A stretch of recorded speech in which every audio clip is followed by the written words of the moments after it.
What's going on, guys? 1-4 here. I have a new gear review video for you all. After all this time, after this long gap that we've had together, I have a new video for you. So, I sold the Banshee.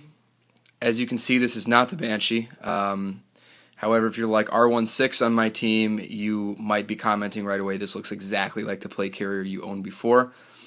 It's not. It is the Hero 6094A replica. Now, I was apprehensive as to whether or not I wanted to. I viewed it kind of as a downgrade to myself, going from a, quote, real steel plate carrier, end quote, like the Banshee. It's generally considered as a real steel plate carrier. Surprisingly enough, is even SEAL Team 3 kosher. There are some reference pictures of at least one person on Team 3 having a Banshee at multicam. But all that aside, it still felt like a downgrade. I'm like, I'm buying this replica plate carrier from JK Army, and it just didn't feel. It didn't have good feels, bro. There weren't 100% good feels. But I was like, you know what, roll the dice, because I did want to buy this this carrier for science. Also because I had not seen it in person.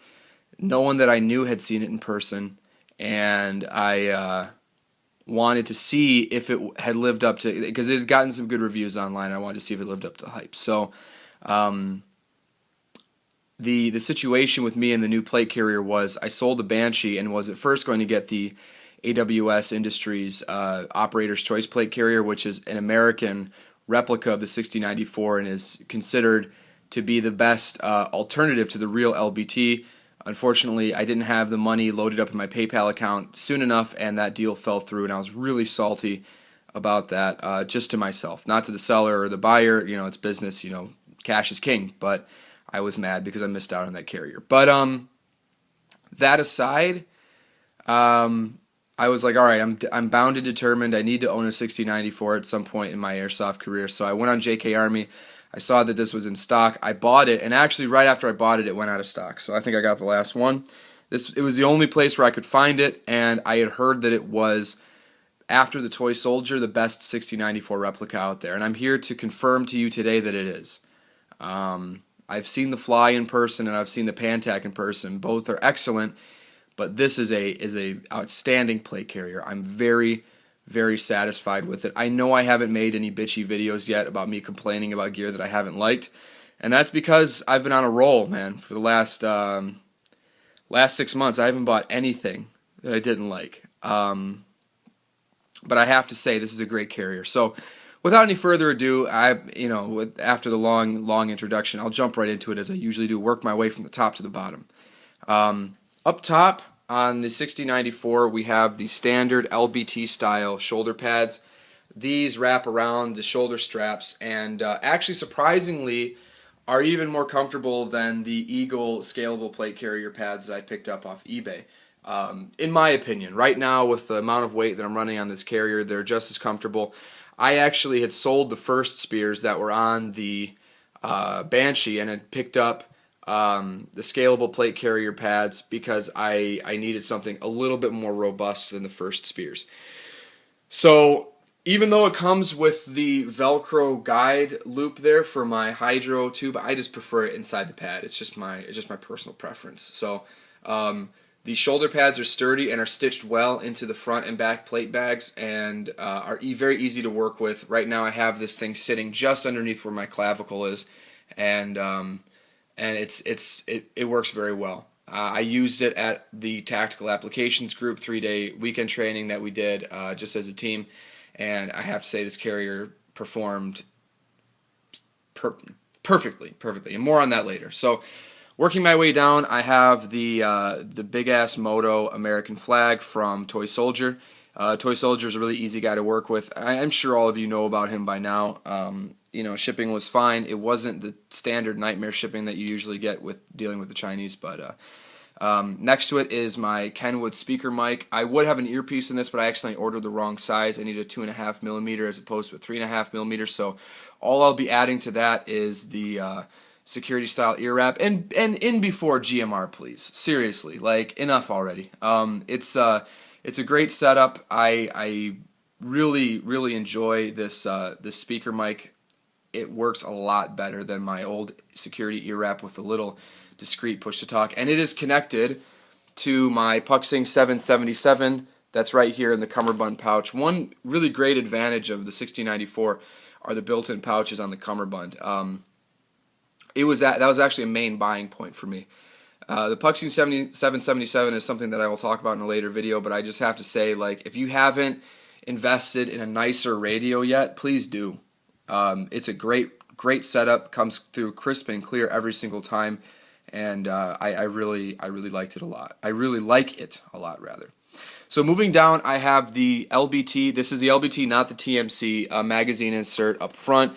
It's not really that high speed. It's just a standard nylon pouch with some bungee holders. I didn't have this for the weekend training. It actually came while I was away, but I just threw it in there and because I wanted to show you the most up-to-date configuration I have right now.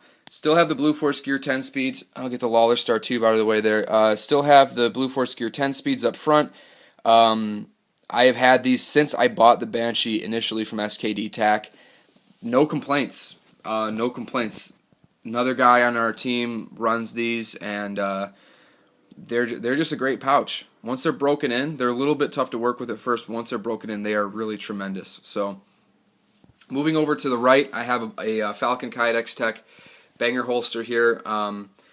You know, the way our SOPs work on TAG is we like to make it so that you don't need anyone else to deploy your bangers or frags. We like to keep them up front. I also don't have any molly space on my back for any bangers, and you'll see that in a moment. And then another plug for the cummerbund pouch. You know, I just have a single mag in there, which is great because I had an Eagle Industries double mag pouch right here in this area, and I actually took it off when I got home because it kept bumping into my first line reloads while I was moving around, and that was really super not kosher for me because I love my first line reloads. I would never get rid of them, so I was like, I'll just move my mags around and come up with an alternative. So now moving over here to the left, I have a carabiner with some electrical tape. This has surprisingly come in it has come to a lot of good use. Great thing about these style plate carriers with the cummerbunds the way they are is if you do run a line setup for like a Sun Project or Daytona gun or a Polar Star, if you run it up through this row right here, it dumps out right in front and can be used for right and left hand shooting with no problems at all. And then just over here I have a Specialty Defense Industries IFAK. This is an older gen IFAK. I just have a dead rag and a couple pieces of trauma bandage in there for medic rags. So that's it for the front of the carrier, guys. I'm going to just cut really quick here and switch the thing around to the back, and I'll show you what I have going on back there. Stay tuned. Right, so on to the back setup. Now, on the left, right away, I just have an LBT 6142B. This one is designed for the 33-ounce bladder, but for whatever reason, I can fit a 2-liter Camelback in it. I think that's because the Camelback bladders are a little bit more oval-shaped and not so much rectangular like the Condor bladders and others. So it wasn't a difficult fit getting that in there, so I have the benefit of added water. Now, there's a really cool thing for those of you who are unaware about the LBT packs, and that is if you look inside, that silver lining right there, it's similar to how like a Domino's pizza bag works.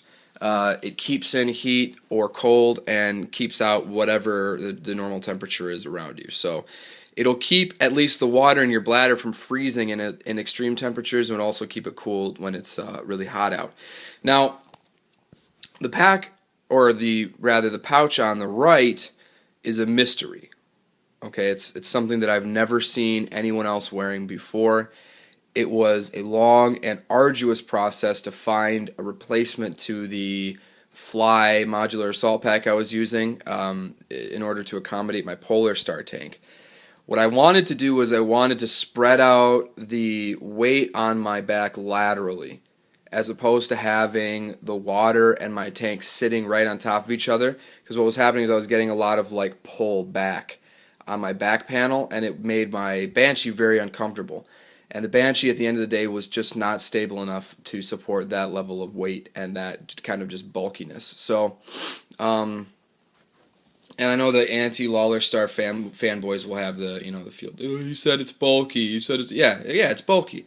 The tank is bulky, but it's worth it to me at least. So I said to myself, I need to find an alternative to the map pack. I don't want to go back to that. I need to have water on me when I'm out in the field, and so there's no way that I can get around that. So I searched and I searched and I searched, and I was about to buy a slap charge pouch, a big square slap charge pouch.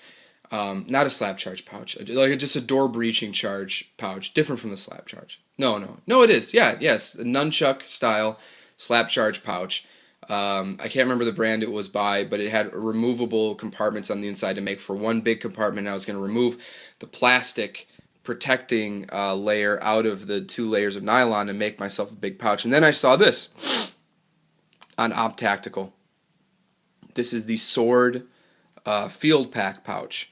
Sword is Sword is spelled S-O-R-D. They're an Australian company, and this pouch I believe comes in multicam and Ranger Green also. In addition to, they said it was Coyote, and maybe for the Aussies it is Coyote, or maybe they're going by LBT's Coyote Tan, but it just said Coyote in the description, but it is in fact khaki or Coyote Tan. But it's just a big old pouch. It's meant to be attached to the side of a Sword Field Pack.